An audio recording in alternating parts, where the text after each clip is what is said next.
कविता एक फूल की चाह।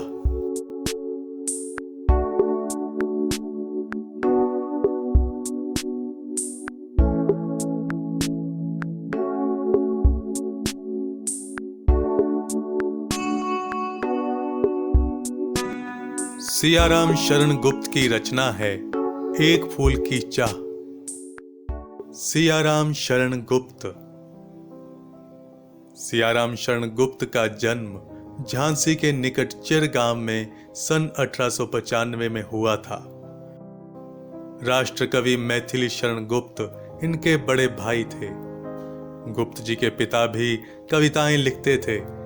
इस कारण परिवार में ही इन्हें कविता लिखने का संस्कार प्राप्त हुआ। गुप्त जी महात्मा गांधी और विनोबा भावे के विचारों से बहुत प्रभावित थे। इसका संकेत इनकी रचनाओं में भी मिलता है। गुप्त जी की रचनाओं का प्रमुख गुण है कथात्मकता। इन्होंने सामाजिक बुराइयों पर गहरी चोट करते हुए देश की ज्वलंत घटनाओं और समस्याओं का जीता जागता चित्र हमारे सामने प्रस्तुत किया है। इनके काव्य की पृष्ठभूमि अतीत हो या वर्तमान, उनमें आधुनिक मानवता की करुणा, यातना और संघर्ष अक्सर देखने को मिलता है। सियाराम शरण गुप्त की प्रमुख कृतियां हैं मौर्य विजय, आर्द्रा, पाथेय, मृण्मयी, उन्मुक्त, आत्मोत्सर्ग, दूर्वादल और नकुल। एक फूल की चाह गुप्त जी की एक लंबी और प्रसिद्ध कविता है। प्रस्तुत पाठ उसी कविता का एक अंश मात्र है। पूरी कविता छुआछूत की समस्या पर केंद्रित है। एक मरणासन अछूत कन्या के मन में यह चाह उठी कि काश देवी के चरणों में अर्पित किया हुआ एक फूल लाकर कोई उसे दे देता। कन्या के पिता ने बेटी की मनोकामना पूरी करने का बीड़ा उठाया। वह देवी के मंदिर में जा पहुंचा, देवी की आराधना भी की, पर उसके बाद वह देवी के भक्तों की नजर में खटकने लगा। मानव मात्र को एक समान मानने की नसीहत देने वाली देवी के सवर्ण भक्तों ने उस विवश, लाचार, आकांक्षी मगर अछूत पिता के साथ कैसा सलूक किया। क्या वह अपनी बेटी को फूल लाकर दे सका? यह कविता का मार्मिक अंश ही बताएगा।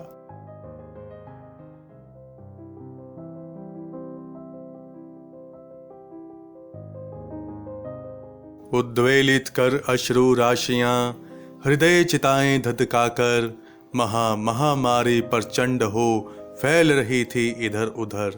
क्षीण कंठ मृतवत्साओं का करुण रुदन दुर्दांत नितांत, भरे हुए था निज कृश्रव में हाहाकार अपार अशांत।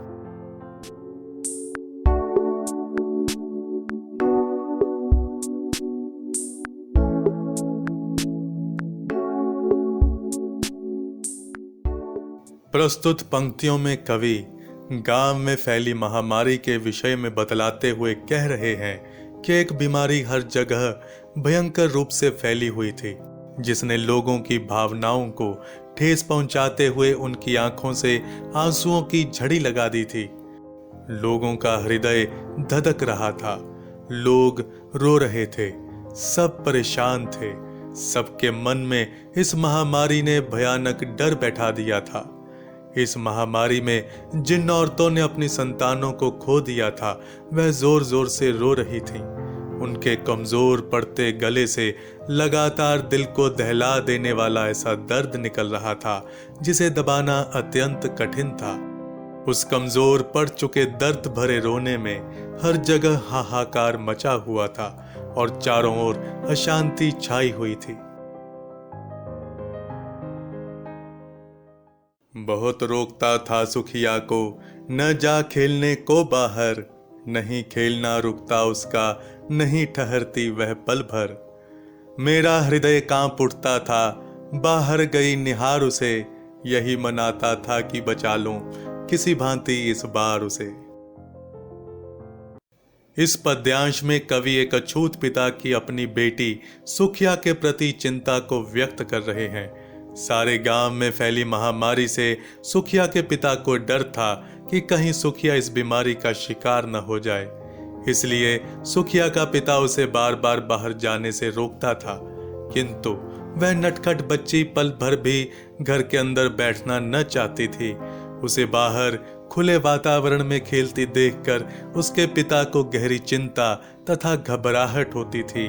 वह बार बार मन ही मन प्रार्थना किया करता था कि उसकी बेटी इस महामारी से बच जाए।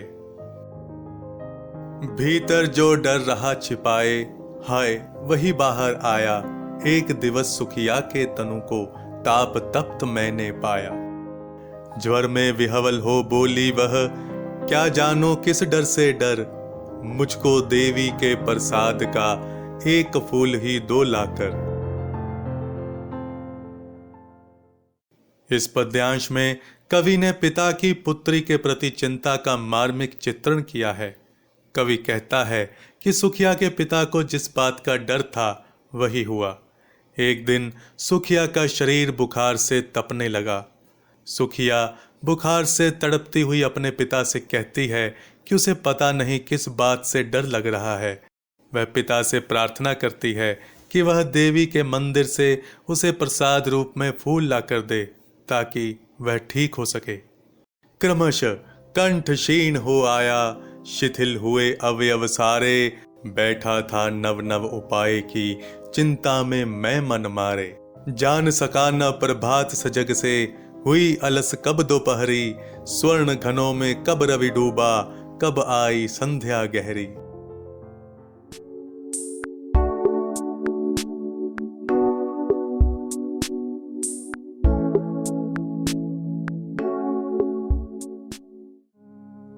सुखिया अपने पिता से देवी मां के प्रसाद का एक फूल चाहती है। ऐसा कहते हुए सुखिया की आवाज धीमी हो जाती है। उसका शरीर कमजोर पड़ जाता है। उसे स्थिति में देखकर उसके पिता की चिंता और भी बढ़ जाती है। वह किसी प्रकार अपनी बेटी को इस बीमारी से मुक्त हुआ देखना चाहता है, किंतु कोई उपाय न पाकर वह निराश होने लगता है। बेटी की चिंता ने पिता को इस सीमा तक चिंतित कर दिया था कि उसे बीतते हुए समय का भी ध्यान न रहा। कब हलचल भरी सुबह आकर चली जाती और कब आलस्य से भरी दोपहरी हो जाती, उसे पता भी न चलता। धीरे धीरे शाम के सुनहरे बादलों में सूर्य छिप जाता और अंधेरा छाने लगता। लेकिन सुखिया के पिता को प्रकृति के इन परिवर्तनों का कोई होश न था। सभी ओर दिखलाई दी बस अंधकार की ही छाया, छोटी सी बच्ची को ग्रसने कितना बड़ा तिमिर आया। ऊपर विस्तृत महाकाश में जलते से अंगारों से, झुलसी सी जाती थी आंखें जगमग जगते तारों से।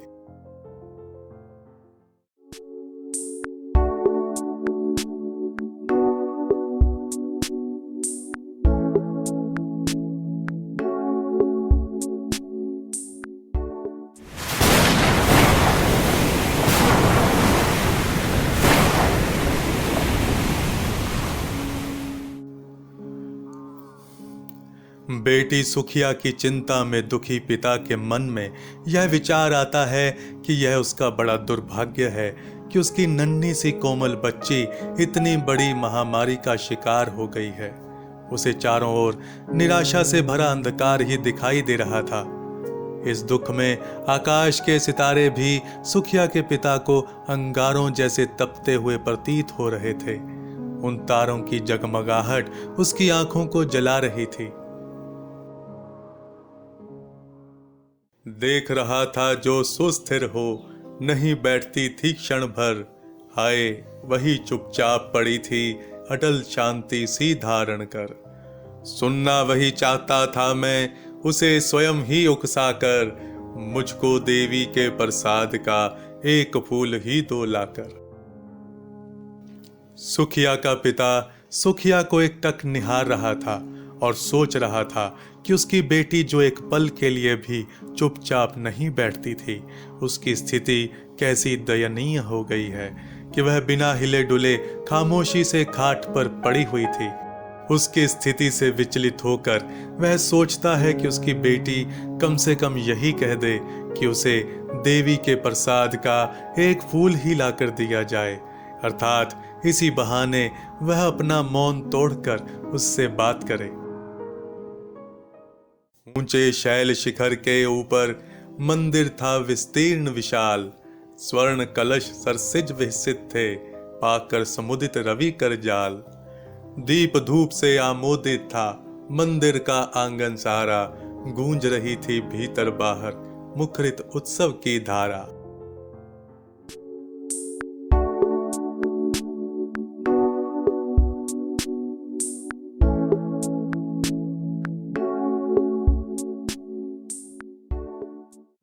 अपनी बेटी के अनुरोध से विवश पिता गांव में स्थित देवी के मंदिर पहुंचता है। यहाँ उसी देवी के मंदिर के विशाल स्वरूप का वर्णन किया गया है। देवी का मंदिर गांव के एक ऊंचे पर्वत की चोटी पर बना हुआ था। यह एक विशाल मंदिर था जिसका सोने का कलश सूर्य की किरणें पड़ने पर खिले हुए कमल की भांति प्रतीत हो रहा था। मंदिर में कई दीप और धूप बत्तियां जल रही थीं, जिसकी सुगंध से मंदिर में भक्ति भावना फैली सी लग रही थी। मंदिर के अंदर और बाहर का माहौल ऐसा लग रहा था जैसे वहां किसी उत्सव की तैयारी चल रही हो। भक्त वृंद मृदु मधुर कंठ से गाते थे सब भक्ति मुदमय, पतित तारिणी पाप हारिणी माता तेरी जय जय जय, पतित तारिणी तेरी जय जय जय। मेरे मुख से भी निकला बिना बड़े ही मैं आगे को, जाने किस बल से ढिकला। मंदिर में भक्त देवी की जय जयकार करने में लीन है। मंदिर में भक्त मधुर स्वर में देवी की प्रशंसा के भजन गा रहे हैं। उनका स्वर देवी की भक्ति में डूबा हुआ है। चारों ओर देवी की जय जयकार हो रही है। भक्त मां को पतितों का उद्धार करने वाली, पापों को हरने वाली आदि नामों से संबोधित कर रहे हैं। इन स्वरों का सुखिया के पिता पर भी प्रभाव होता है। वह भी हे पतितों का उद्धार करने वाली तेरी जय जय कह उठता है। वह मंदिर तो पहुंच गया है पर आगे बढ़ने का साहस नहीं कर पा रहा। अंततः न जाने किस शक्ति से प्रेरित होकर वह आगे बढ़ता है। ऐसा लगता है जैसे लोगों का समूह उसे धकेलता हुआ अंदर पहुंचा देता है। मेरे दीप फूल लेकर वे अम्बा को अर्पित करके, दिया पुजारी ने प्रसाद जब आगे को अंजलि भर के। भूल गया उसका लेना झट परम लाभ सा पाकर मैं, सोचा बेटी को मां के ये पुण्य पुष्प दूं जाकर मैं। इस पद्यांश में बताया गया है कि सुखिया का पिता मंदिर के अंदर पहुंच गया है। उसके हाथों में देवी के चरणों पर अर्पित करने के लिए दिए और फूल हैं। मंदिर का पुजारी सुखिया के पिता के हाथों से दीप और फूल ले लेता है तथा मां के चरणों में अर्पित करके प्रसाद के साथ उन फूलों को उसे लौटाता है। सुखिया का पिता भक्ति से भरकर अपनी अंजलि में फूलों को ग्रहण कर लेता है। इन फूलों को पाकर उसका मन प्रसन्न हो उठता है। अपनी प्रसन्नता के कारण वह फूलों के साथ दिया गया प्रसाद लेना भी भूल जाता है। उसके मन में एक ही विचार है कि वह तुरंत ही जाकर अपनी बेटी को मां के प्रसाद के ये फूल जाकर दे। उसे आशा थी कि इन पवित्र पुष्पों को पाकर उसकी बीमार बेटी शायद ठीक हो जाए। सिंह पौर तक भी आंगन से नहीं पहुंचने मैं पाया, सहसा यह सुन पड़ा कि कैसे यह अछूत भीतर आया। पकड़ो देखो भाग न जावे, बना धूर्त यह है कैसा, साफ स्वच्छ परिधान किए हैं भले मनुष्यों के जैसा।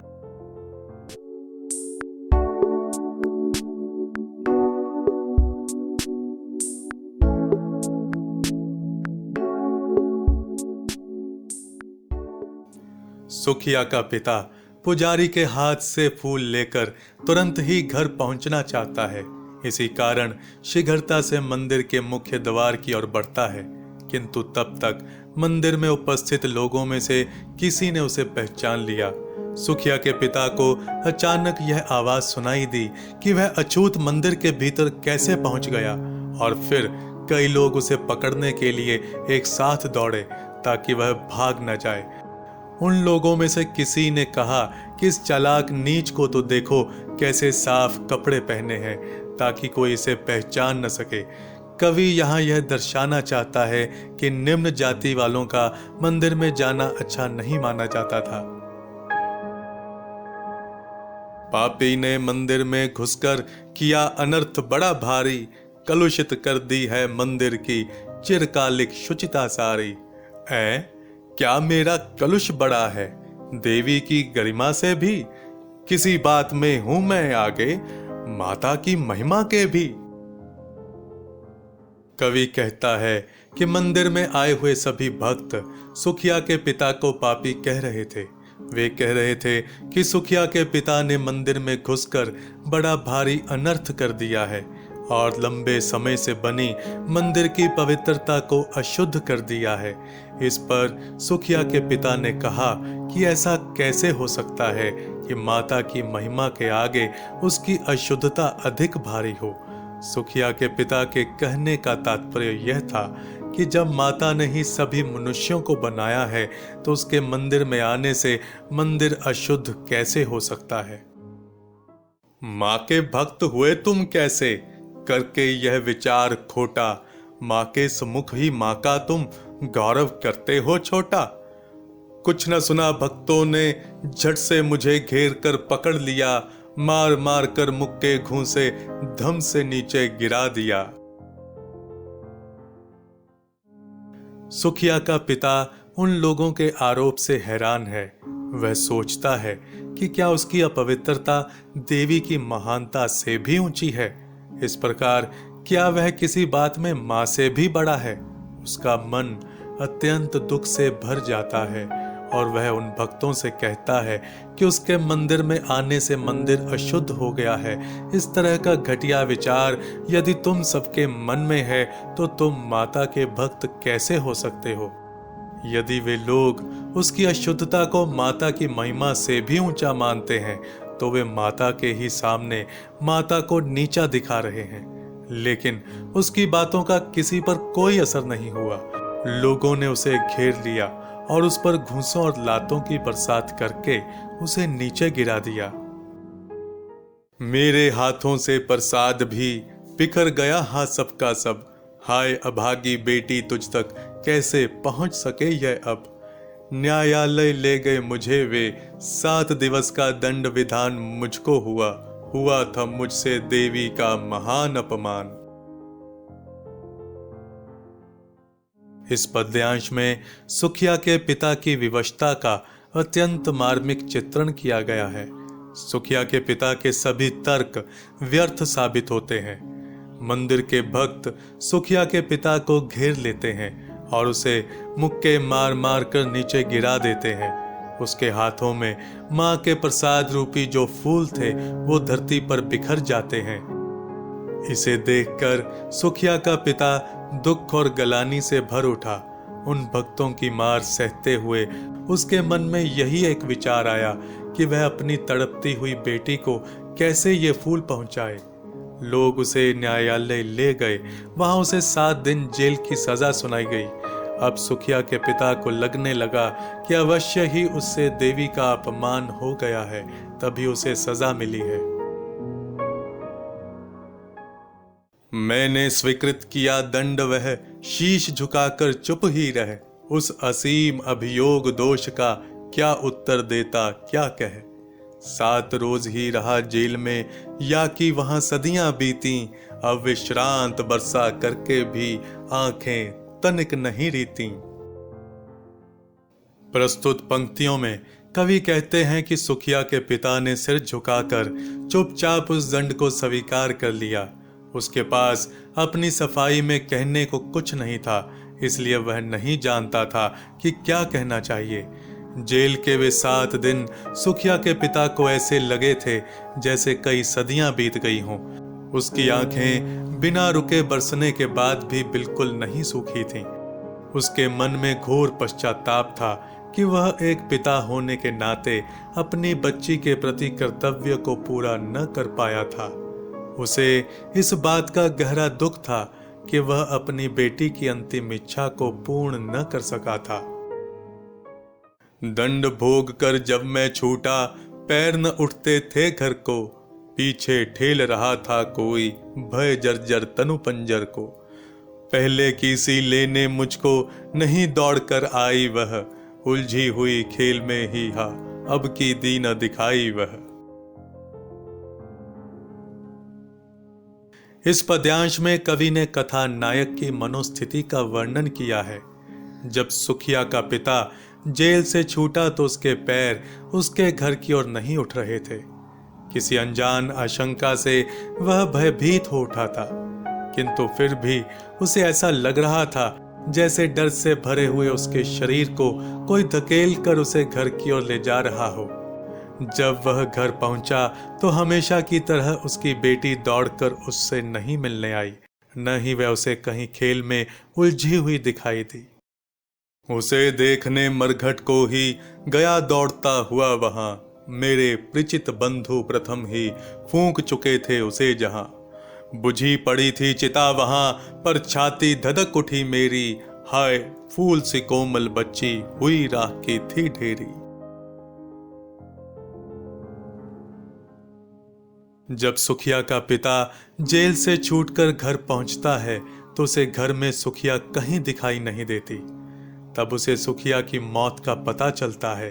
वह अपनी बच्ची को देखने के लिए सीधा दौड़ता हुआ शमशान पहुंचता है, जहां उसके रिश्तेदारों ने पहले ही उसकी बच्ची का अंतिम संस्कार कर दिया था।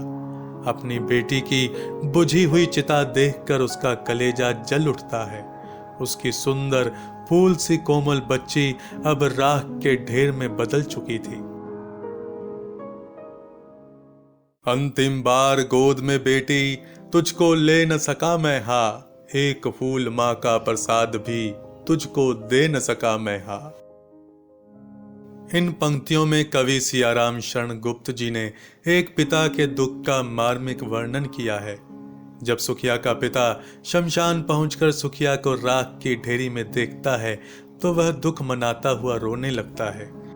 उसे अफसोस हो रहा था कि वह अपनी बेटी को अंतिम बार गोद में न ले सका।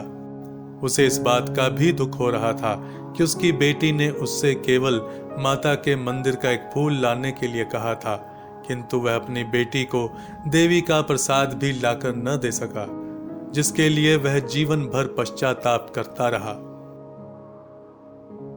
यह कविता उस समय के समाज में व्याप्त छुआछूत, वर्ण व्यवस्था व संकीर्ण विचारधारा का सजीव चित्र अंकित करती है। आज के समाज में भी छुआछूत, वर्ण व्यवस्था और निर्धनता जैसे सामाजिक रोग पूर्ण रूप से नष्ट नहीं हो पाए हैं।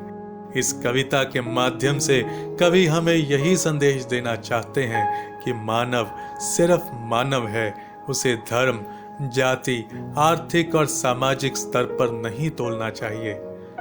बच्चों, यह कविता यहीं पर समाप्त होती है। उम्मीद करता हूँ कि यह रचना आप भली भांति समझ चुके होंगे और यह वीडियो आपको अवश्य पसंद आई होगी। इसी के साथ हम आपसे इजाजत लेते हैं। धन्यवाद।